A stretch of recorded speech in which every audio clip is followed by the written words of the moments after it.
Moonwalk, c'est une histoire d'étudiants à l'origine. On ne savait pas que ça irait si loin, mais on aime bien le côté, justement le pas de côté, ou alors avancer à contre-courant en tout cas. Voilà, on aime bien cette idée-là. Ici, on se trouve dans notre agence atelier aux 3 rue Ferbos, à Saint-Michel, dans le centre de Bordeaux.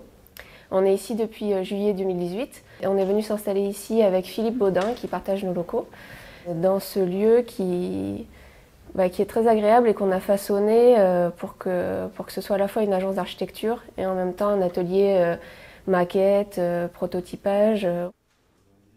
La naissance de Moonwalk et la création de l'agence remonte au temps de l'école d'architecture et de paysage à Bordeaux. On est tous diplômés de juin 2012 et pour ce diplôme on a créé un atelier d'étudiants. Et donc pendant quelques mois on a investi un local ensemble pour développer nos diplômes, mais également répondre à des petits concours d'idées, faire des petits ateliers d'étudiants aussi dans ce local. Et ça a été un peu les prémices, on va dire, de notre association future.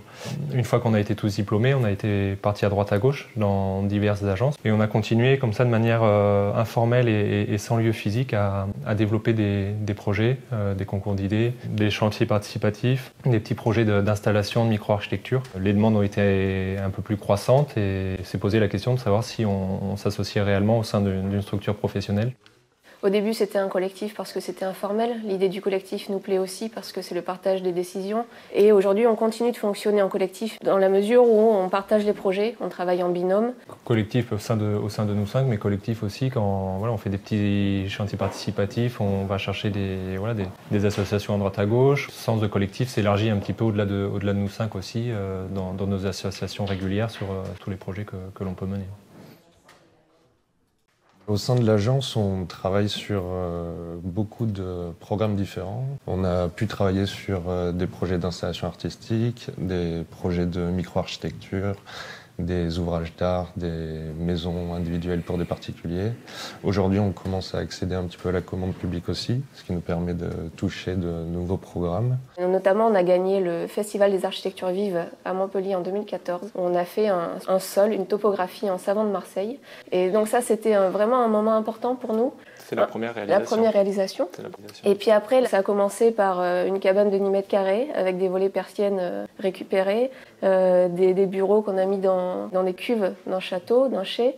Et puis on s'est vraiment lancé pour un projet particulier, c'est la Maison Paille. Chantier participatif. On peut dire que dans ces 3 projets, on a les ingrédients qui continuent de guider un peu notre pratique aujourd'hui. On est aussi bien intéressé par les petites échelles, les micro-architectures, comme les projets plus importants. On a eu comme ça plusieurs thématiques qui étaient au début basées sur des questions comme le détournement. Très vite, on y a associé des questions liées à des consciences écologiques, ce qui nous a amené à aborder des nouvelles thématiques comme le réemploi. Le Parc Ozone, c'est un projet qu'on a fait avec Grazi Labarsa, qui est paysagiste, et c'est le premier concours public qu'on a gagné.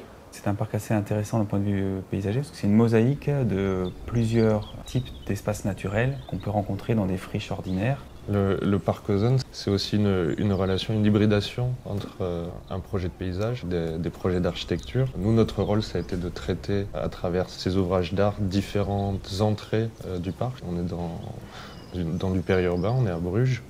Et donc le fait de travailler sur ces connexions, ces entrées de ville, ça nous a permis de traiter finalement 4 points singuliers qu'on a traités avec 4 architectures spécifiques qui utilisent des matériaux différents, des couleurs différentes, des façons de s'intégrer dans le paysage. Nos architectures, elles soulignent des points singuliers du parc. On va avoir une colline sur laquelle on met un belvédère, une chaînée dans laquelle on met un pont suspendu, on insère un pont suspendu, un pont de singe un peu ludique. On va avoir un pont en cortène au-dessus d'une zone humide et une petite passerelle discrète en acier galvanisé qui, elle, démarre le corridor écologique qui se termine en réserve totalement inaccessible ensuite. Notre installation de Chaumont-sur-Loire a été réinstallée à Bruges, en bordure des cellules du vivant, qui sont des cellules non accessibles, visibles depuis des chemins sinueux et qui sont une sorte de témoignage de cette friche en devenir. Et donc notre installation est petit à petit colonisée par la végétation.